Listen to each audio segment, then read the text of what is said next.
নমস্কাৰ সকলোকে।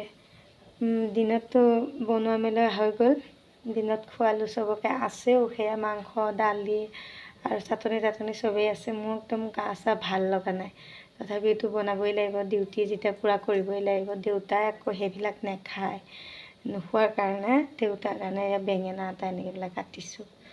এতিয়া অকলে দেউতাৰ কাৰণে এটা বেঙেনাই কাটিছোঁ অকলে, আৰু মইতো নাখাওঁ বাৰু, মোৰ এলাৰ্জি হয় সেইকাৰণে মই নাখাওঁ বেঙেনা। চকু তকু খজুৱাই, মাজতে খুব খজুৱাইছিলে, এলাৰ্জি টেবলেট এটা খাইছোঁ, অকণমান ভাল পাইছোঁ, সেইকাৰণে মই নাখাওঁ বেঙেনা। কিন্তু এটাকে আৰু কি বনাই দিম, এটা যেতিয়া বনাইছোঁ মিষ্টাৰৰ এফাল আৰু মোৰ শহুৰ দেউতাৰ এফাল বনাই দিওঁ। তাৰপিছত আহিয়ে গ'লোঁ আকৌ ৰান্ধিবলৈ কাৰণে, খাই বৈ মাত্ৰ ধুই পখালি আজৰি হৈছিলোঁ, এতিয়া আকৌ আহিলোঁৱে।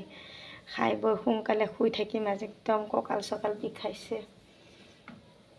তাক সেইটোকে মই ভাবিছোঁ কি বনাওঁনো, তাকে অকণমান দেখুৱাওঁ বুলি ভিডিঅ' এটা আকৌ বনালোঁ। এইটো ভাজিম আৰু, ইমানেই, সমাপ্ত।